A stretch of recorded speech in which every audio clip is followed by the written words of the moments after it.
اب ان کے کفر میں پختہ ہونے کی ایک مثال ارشاد فرمائی گئی، ایک تمثیل ارشاد فرمائی۔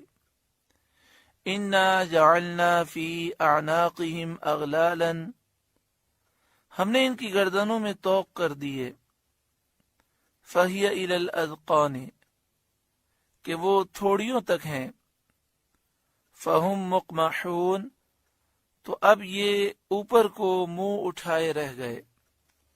یہ تمثیل ہے، یہ سمجھانے کے لیے ایک مثال دی گئی۔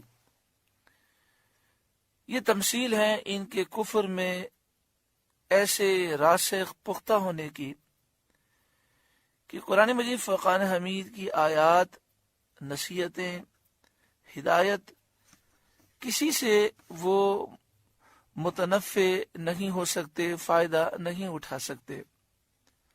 جیسے کہ وہ شخص جن کی گردنوں میں غل کی قسم کا طوق پڑا ہو، مثلا ایک بہت موٹی چادر ہو، بڑی چادر ہو، اور وہ گردن میں لپیٹی جائے اور وہ اتنا بڑا طوق بن جائے کہ وہ تھوڑی تک پہنچ جائے، جس کی وجہ سے وہ سر نہ جھکا سکے، تو یہ ان کی مثال ہے۔ وہ شخص جن کی گردنوں میں غل کی قسم کا طوق پڑا ہو، جو تھوڑی تک پہنچتا ہے اور اس کی وجہ سے وہ سر نہیں جھکا سکتے، یہی حال ان کا ہے کہ کسی طرح ان کو حق کی طرف التفات نہیں ہوتا، حق کی طرف یہ متوجہ نہیں ہوتے اور حق کے حضور سر نہیں جھکاتے۔ بعض مفسرین نے فرمایا کہ یہ ان کی حقیقت حال ہے جہنم میں، انہیں اسی طرح کا عذاب کیا جائے گا۔ اس بعض مفسرین نے فرمایا یہاں ان کی اس حالت کا بیان ہے جو جہنم میں ہوگی، کہ جہنم میں اس طرح انہیں عذاب دیا جائے گا، جیسا کہ دوسری آیت میں اللہ تعالیٰ نے ارشاد فرمایا اذ الاغلال فی اعناقہم، کہ جہنمیوں کے گلے میں آگ کے طوق ہوں گے۔ اس آیت کریمہ کا شان نزول یہ ہے کہ یہ آیت ابو جہل اور اس کے دو مخزومی دوستوں کے بارے میں نازل ہوئی۔ ابو جہل نے قسم کھائی تھی کہ اگر وہ سید عالم محمد مصطفیٰ صلی اللہ علیہ وسلم کو نماز پڑھتے دیکھے گا تو پتھر سے سر کچل ڈالے گا۔ جب اس نے حضور صلی اللہ علیہ وآلہ وسلم کو نماز پڑھتے دیکھا تو وہ اسی برے ارادے سے ایک بھاری پتھر لے کر آیا۔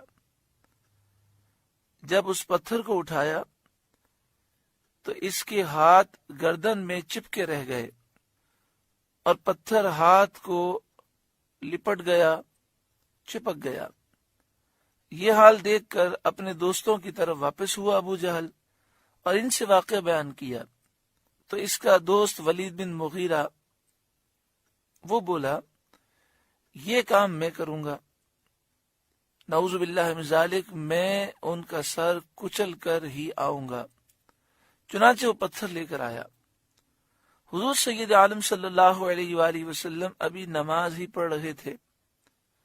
جب یہ قریب پہنچا تو اللہ تعالی نے اس کی بینائی سلب کر لی۔ حضور صلی اللہ علیہ وآلہ وسلم کی آواز سنتا تھا، آنکھوں سے نہیں دیکھ سکتا تھا۔ یہ بھی پریشان ہو کر اپنے یاروں کی طرف لوٹا، وہ بھی نظر نہ آئے۔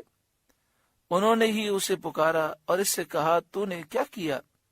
کہنے لگا میں نے ان کی آواز تو سنی مگر وہ مجھے نظر ہی نہ آئے۔